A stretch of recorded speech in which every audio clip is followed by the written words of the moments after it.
Proverbe chapitre 31. Parole du roi Lémuel, sentences par lesquelles sa mère l'instruisit. Que te dirai-je, mon fils? Que te dirai-je, fils de mes entrailles? Que te dirai-je, mon fils, objet de mes vœux? Ne livre pas ta vigueur aux femmes, et tes voix à celles qui perdent les rois. Ce n'est point au roi, Lémuel, ce n'est point au roi de boire du vin, ni au prince de rechercher les liqueurs fortes, de peur qu'en buvant ils n'oublient la loi, et ne méconnaissent les droits de tous les malheureux. Donnez des liqueurs fortes à celui qui périt, et du vin à celui qui a l'amertume dans l'âme, qu'il boive et qu'il oublie sa pauvreté, et qu'il ne se souvienne plus de ses peines. Ouvre ta bouche pour le muet, pour la cause de tous les délaissés. Ouvre ta bouche, juge avec justice, et défends le malheureux et l'indigent.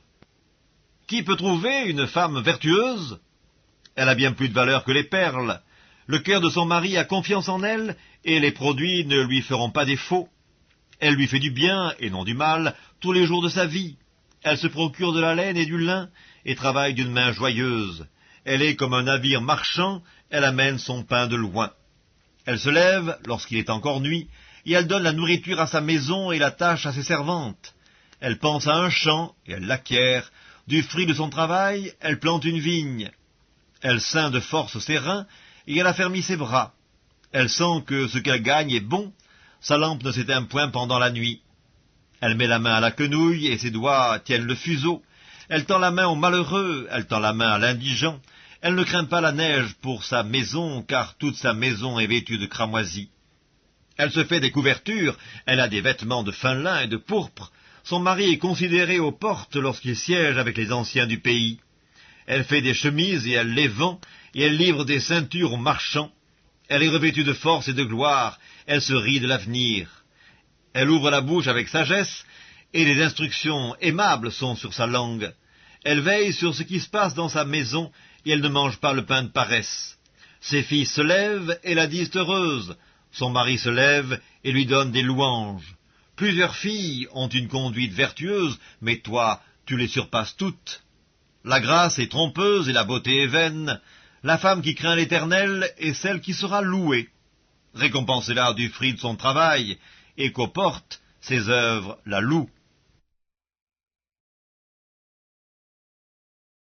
L'Ecclésiaste, chapitre 1.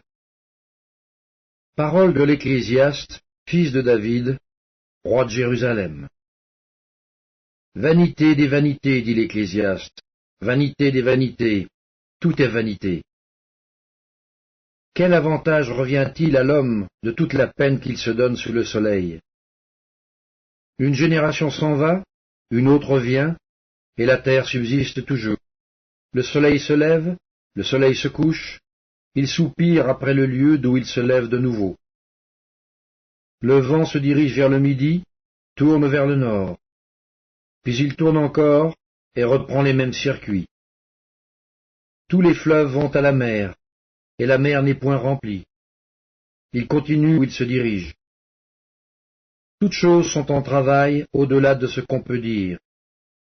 L'œil ne se rassasie pas de voir, et l'oreille ne se lasse pas d'entendre. Celui qui a été, c'est ce qui sera, et ce qui s'est fait, c'est ce qui se fera. Il n'y a rien de nouveau sous le soleil. S'il est une chose dont on dise « Vois ceci, c'est nouveau », cette chose existait déjà dans les siècles qui nous ont précédés. On ne se souvient pas de ce qui est ancien, et ce qui arrivera dans la suite ne laissera pas de souvenir chez ceux qui vivront plus tard. Moi, l'Ecclésiaste, j'ai été roi d'Israël à Jérusalem. J'ai appliqué mon cœur à rechercher et à sonder par la sagesse tout ce qui se fait sous les cieux. C'est là une occupation pénible, à laquelle Dieu soumet les fils de l'homme. J'ai vu tout ce qui se fait sous le soleil, et voici, tout est vanité et poursuite du vent. Ce qui est courbé ne peut se redresser, et ce qui manque ne peut être compté. J'ai dit en mon cœur, voici, j'ai grandi et surpassé en sagesse tous ceux qui ont dominé avant moi sur Jérusalem. Et mon cœur a vu beaucoup de sagesse et de science. J'ai appliqué mon cœur à connaître la sagesse et à connaître la sottise et la folie. j'ai compris que cela aussi, c'est vent. Car avec beaucoup de sagesse, on a beaucoup de chagrin, et celui qui augmente sa science augmente sa douleur.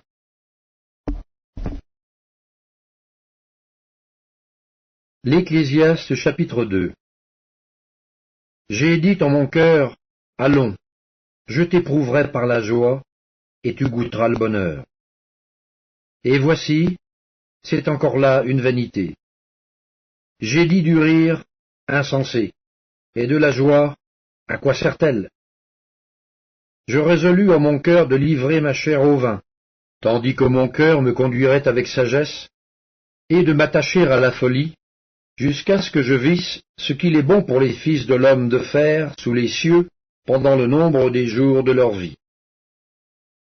J'exécutais de grands ouvrages, je me bâtis des maisons, je me plantai des vignes, je me fis des jardins et des vergers, et j'y plantai des arbres à fruits de toute espèce. Je me créai des étangs pour arroser la forêt où croissaient les arbres. J'achetai des serviteurs et des servantes, et j'eus leurs enfants nés dans la maison. Je possédais des troupeaux de bœufs et de brebis, plus que tous ceux qui étaient avant moi dans Jérusalem. Je m'amassai de l'argent et de l'or, et les richesses des rois et des provinces. Je me procurai des chanteurs et des chanteuses, et les délices des fils de l'homme, des femmes en grand nombre. Je devins grand, plus grand que tous ceux qui étaient avant moi dans Jérusalem. Et même ma sagesse demeura avec moi. Tout ce que mes yeux avaient désiré, je ne les en ai point privés. Je n'ai refusé à mon cœur aucune joie, car mon cœur prenait plaisir à tout mon travail, et c'est la part qui m'en est revenue. Puis j'ai considéré tous les ouvrages que mes mains avaient faits, et la peine que j'avais prise à les exécuter. Et voici, tout est vanité et poursuite du vent, et il n'y a aucun avantage à tirer de ce qu'on fait sous le soleil. Alors j'ai tourné mes regards vers la sagesse, et vers la sottise et la folie. Car que fera l'homme qui succédera au roi? Ce qu'on a déjà fait. Et j'ai vu que la sagesse a de l'avantage sur la folie, comme la lumière a de l'avantage sur les ténèbres. Le sage a ses yeux à la tête, et l'insensé marche dans les ténèbres. Mais j'ai reconnu aussi qu'ils ont l'un et l'autre un même sort. Et j'ai dit en mon cœur, j'aurai le même sort que l'insensé. Pourquoi donc ai-je été plus sage? Et j'ai dit en mon cœur que c'est encore là une vanité. Car la mémoire du sage n'est pas plus éternelle que celle de l'insensé, puisque déjà les jours qui suivent, tout est oublié. Et quoi? Le sage meurt aussi bien que l'insensé. Et j'ai haï la vie, car ce qui se fait sous le soleil m'a déplu, car tout est vanité et poursuite du vent. J'ai haï tout le travail que j'ai fait sous le soleil, et dont je dois laisser la jouissance à l'homme qui me succédera. Et qui sait s'il sera sage ou insensé? Cependant, il sera maître de tout mon travail, de tout le fruit de ma sagesse sous le soleil. C'est encore là une vanité. Et j'en suis venu à livrer mon cœur au désespoir, à cause de tout le travail que j'ai fait sous le soleil. Car tel homme a travaillé avec sagesse et science et avec succès, et il laisse le produit de son travail à un homme qui ne s'en est point occupé. C'est encore là une vanité et un grand mal. Que revient-il en effet à l'homme de tout son travail et de la préoccupation de son cœur, objet de ses fatigues sous le soleil? Tous ses jours ne sont que douleur, et son partage n'est que chagrin. Même la nuit son cœur ne repose pas. C'est encore là une vanité. Il n'y a de bonheur pour l'homme qu'à manger et à boire, et à faire jouir son âme du bien-être au milieu de son travail. Mais j'ai vu que cela aussi, qui en effet peut manger et jouir si ce n'est moi? Car il donne à l'homme qui lui est agréable la sagesse, la science et la joie. Mais il donne aux pécheurs le soin de recueillir et d'amasser, afin de donner à celui qui est agréable à Dieu. C'est encore là une vanité et la poursuite du vent. L'Ecclésiaste, chapitre 3. Il y a un temps pour tout, un temps pour toutes choses sous les cieux. un temps pour naître et un temps pour mourir, un temps pour planter et un temps pour arracher ce qui a été planté, un temps pour tuer et un temps pour guérir, un temps pour abattre et un temps pour bâtir, un temps pour pleurer et un temps pour rire, un temps pour se lamenter et un temps pour danser, un temps pour lancer des pierres et un temps pour ramasser des pierres, un temps pour embrasser et un temps pour s'éloigner des embrassements, un temps pour chercher et un temps pour perdre, un temps pour garder et un temps pour jeter, un temps pour déchirer et un temps pour coudre, un temps pour se taire et un temps pour parler, un temps pour aimer et un temps pour haïr, un temps pour la guerre et un temps pour la paix. Quel avantage celui qui travaille retire-t-il de sa peine? J'ai vu à quelle occupation Dieu soumet. Il fait toutes choses belles en son temps, dans leur cœur la pensée de l'éternité, bien que l'homme ne puisse pas saisir l'œuvre que Dieu fait du commencement jusqu'à la fin. J'ai reconnu qu'il n'y a de bonheur pour eux qu'à se réjouir et à se donner du bien-être pendant leur vie, mais que si un homme mange et boit et jouit du bien-être au milieu de tout son travail, c'est là un don de Dieu. J'ai reconnu que tout ce que Dieu fait durera toujours, qu'il n'y a rien à y ajouter et rien à en retrancher, et que Dieu agit ainsi afin qu'on le craigne. Ce qui est a déjà été, et ce qui sera a déjà été, et Dieu ramène ce qui est passé. J'ai encore vu sous le soleil qu'au lieu établi pour juger, il y a de la méchanceté, et qu'au lieu établi pour la justice, il y a de la méchanceté. J'ai dit en mon cœur, Dieu jugera le juste et le méchant, car il y a là un temps pour toute chose et pour toute œuvre. J'ai dit en mon cœur, au sujet des fils de l'homme, que Dieu les éprouverait, et qu'eux-mêmes verraient qu'ils ne sont que des bêtes. Car le sort des fils de l'homme et celui de la bête est pour eux un même sort. Comme meurt l'un, ainsi meurt l'autre. Ils ont tous un même souffle, et la supériorité de l'homme sur la bête est nulle, car tout est vanité. Tout va dans un même lieu, tout a été fait de la poussière, et tout retourne à la poussière. Qui sait si le souffle des fils de l'homme monte en haut, et si le souffle de la bête descend en bas dans la terre? Et j'ai vu qu'il n'y a rien de mieux pour l'homme que de se réjouir de ses œuvres. C'est là sa part. Car qui le fera jouir de ce qui sera après lui? L'Ecclésiaste, chapitre 4. J'ai considéré ensuite toutes les oppressions qui se commettent sous le soleil.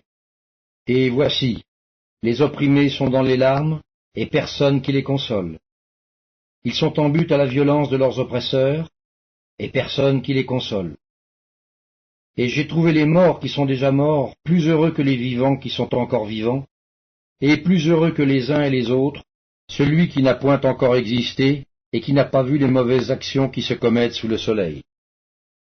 J'ai vu que tout travail et toute habileté dans le travail jalousie de l'homme à l'égard de son prochain. C'est encore là une vanité et la poursuite du vent. L'insensé se croise les mains et mange sa propre chair. Mieux vaut une main pleine avec repos que les deux mains pleines avec travail et poursuite du vent. J'ai considéré une autre vanité sous le soleil.